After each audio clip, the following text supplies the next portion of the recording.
Company की CEO ने लगाया छवि धूमिल कर आर्थिक नुकसान पहुंचाने का आरोप। आर्थिक नुकसान पहुंचाने एवं षड्यंत्र रचने के संबंध में 18 मई 2026 को एक प्रेस वार्ता का आयोजन किया गया, जिसमें प्रेस वार्ता आयोजन करने वाले पीड़ित ने बताया कि वह इरास टेक्नोलॉजी कंपनी के नाम से एक कंपनी संचालित करते हैं, जिसमें विकास डागर नामक व्यक्ति को एम्प्लॉय के तौर पर रखा गया था, जिसने अपने आप को वरिष्ठ भाजपा नेता और कई नामचीन भाजपा नेताओं से संबंध होने का हवाला दिया और इन्हीं झूठे एवं भ्रामक दावों के आधार पर विकास डागर लगभग 7 माह तक कंपनी से 1.5 लाख रुपए प्रति माह का वेतन प्राप्त करता रहा।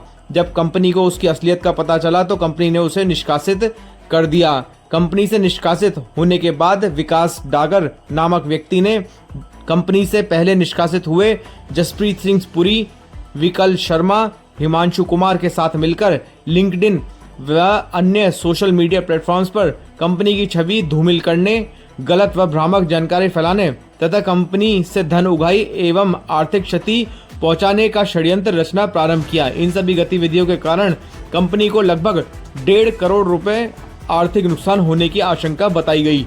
वर्तमान में कंपनी द्वारा थाना विजयनगर एवं नोएडा के संबंधित थानों में इन आरोपियों के विरुद्ध एफआईआर पंजीकृत कराई जा चुकी है।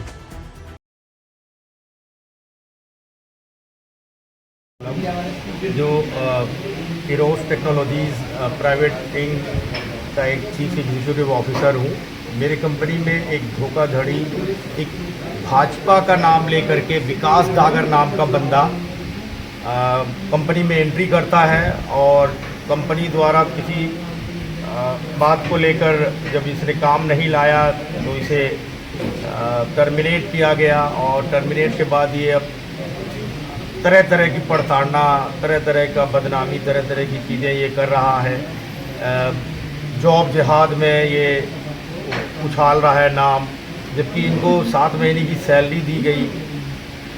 और अब मैं अंत में यही रिक्वेस्ट करूँगा माननीय योगी जी से कि ऐसे लोग जो माफिया के साथ जुड़े हुए हैं, धमकी दिलवाते हैं खालिस्तानियों का कि आपको मेरे शूटर शूट कर देंगे, मार देंगे किसी वक्त।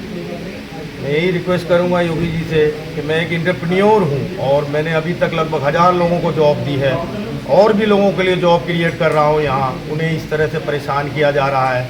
ऐसे लोगों को खुला नहीं छोड़ना चाहिए। उनके खिलाफ 420 का, 506, 504, 406 का मुकदमा दर्ज हुआ है, फिर भी वो खुलेआम घूम रहे हैं। और पिछले हफ्ते कंपनी के जितने भी बोर्ड हैं, बोर्ड के अक्षर हैं, उनको तक नोच लिया गया है ये नोएडा के अंदर में। इरोस टेक्नोलॉजीज़ का आर गायब कर दिया, एस गायब कर दिया।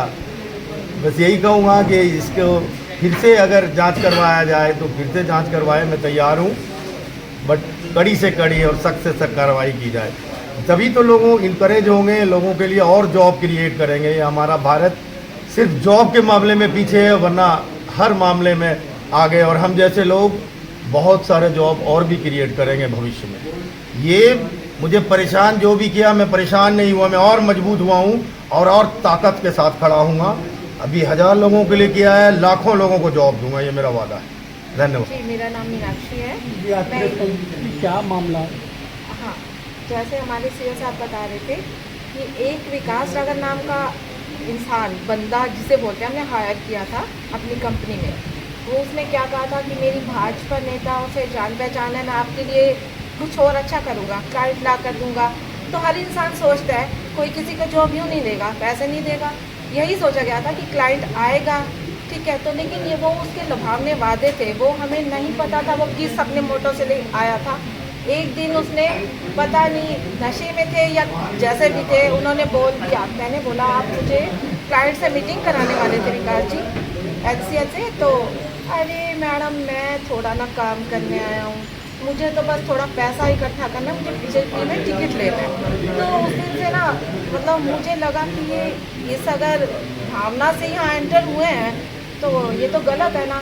तो जब उन्हें लगा कि मैं सही से उनको रिस्पांस नहीं दे रही, तब उन्होंने ऐसा करना शुरू कर दिया तो कंपनी कि उनको हमने कहा कि आपको कुछ नहीं आता, आपने क्लाइंट हमारे सारे दूर करा दिए। जो भी क्लाइंट से बात करने के लिए उनको बोलते तो क्लाइंट बोलता नहीं, इस ऐसे बंदे से हमें बात नहीं करनी। तो हमने कहा डागर जी आपको एक ना ऐसा मतलब बंदा दे देते हैं, आपके अंदर काम करेगा, काम आप ही के लिए करेगा, लेकिन उस रिक्रूटर बोला जाता है उसे कि जो आपके लिए काम करेगा। एक रिक्रूटर हायर किया 50,000 का, उनकी सैलरी थी 1.5 लाख। तो हमने कहा देखिए हमारा ऊपर से भी प्रेशर आता है, हमारे भी इन्वेस्टर है, ये बंदा 1.5 लाख लेकर जा रहा है, कौन है, क्या काम है इसका, क्योंकि रिपोर्ट सारी जाती है। तो उन्होंने कहा, हमने कहा देखिए हम आपको निकालेंगे भी नहीं, आपके लिए हम एक रिक्रूटर हायर कर देते हैं, आपके लिए काम करेगा। तो ठीक है मैं एग्री हूँ। पूरी मतलब एक मीटिंग हुई थी, सबके सामने उन्होंने बोला, तो वही हुआ। उस रिक्रूटर के लिए हमने मतलब उनके लिए रिक्रूटर हायर किया। उसके बाद उनको ये लगा कि मेरी 1 लाख सैलरी क्यों कर दी रिक्रूटर। योगी जी के राज में तो आज तक सभी को इंसाफ ही मिला है। हम भी चाहते हैं कि ये जो एलिगेशन लगाया गया है हम पर, लिंक्डइन एक मतलब एक कहने के लिए सोशल मीडिया है, लेकिन बिजनेस वालों का, ठीक है, उस पर इन्होंने हमारी कंपनी के बारे में बहुत बुरा लिखा, हमारे सीईओ के बारे में बुरा लिखा। तो वो सब पोस्ट डिलीट कराई जाए और ऐसे लोगों पर कड़ी कार्रवाई कराई जाए। क्या नाम आपका? रविकांत, मैं कंपनी में वाइस प्रेसिडेंट हूँ किरोस टेक्नोलॉजीज में। जैसा कि अभी आपको बुलाया गया है, मेन मकसद यही है कि जो कंपनी की छवि को खराब किया जा रहा है, जिनके खिलाफ जो बात चल रही है, विकास डागर, जसप्रीत पुरी, हिमांशु कुमार और विकल शर्मा, ये कंपनी के एम्प्लॉय रहे हैं किसी समय। काम ना होने की वजह से आप सबको पता है कि प्राइवेट सेक्टर में काम अगर कोई बंदा नहीं करता तो उसको 3 महीने, 4 महीने, 5 महीने कंपनी देखती है और उसके बाद उसको निष्कासित कर दिया जाता है। और उसको निष्कासित करने के बाद विकास डागर, जो कि अपने आप को भाजपा पश्चिम नेता बताते हैं, वो किसी तरह जो कंपनी में एंट्री किया था, जो लुभावने वादे किए उन्होंने कि मैं कंपनी को काम दूंगा, मेरी मिसेज टाटा में है, आपको टाटा के साथ जुड़वा दिया जाएगा। हर बिजनेसमैन को यही चाहिए होता है कि कुछ काम ला रहा है तभी उसको कुछ दिया जाएगा, जिसकी वजह से उसने एंट्री किया। लेकिन वो काम ना करने की वजह से जब कंपनी उसको 6 महीने, 7 महीने सैलरी देने के बाद एक कंपनी का एक राइट होता है कि उनको बताया जाता है कि आप काम नहीं कर रहे हैं, आपकी सेवाएं अब नहीं रहेंगी। वो करने के बाद उनको निकाल दिया जाए, टर्मिनेट कर दिया जाए। उसके बाद उन्होंने अपने एक अंदर जो ग्रो पाल लिया। उसके बाद उन्होंने क्या किया कि जो पहले वाले जो बंदे जा चुके थे कंपनी से, जो आराम से दूसरी जगह नौकरी कर रहे थे, उनको इकट्ठा किया। आप बैकएंड पे रह के उनसे लिंक्डइन पे पोस्ट डलवाई कि कंपनी ऐसी है, ये हिंदुओं के प्रति वो करती है, मुसलमान ओनर इसका सीईओ है, हिंदुओं को प्रताड़ित करता है। जबकि आप देखेंगे कंपनी में आज की डेट में 100 एम्प्लॉई हैं, 2 कॉमन है जो कंपनी का सीईओ है और एक और है, बाकी सब हिंदू है। और 8-10 साल से हम जुड़े हुए काम कर रहे हैं। कोई ऐसी बात नहीं है। अगर कुछ होता तो हम लोग भी ना होते शायद।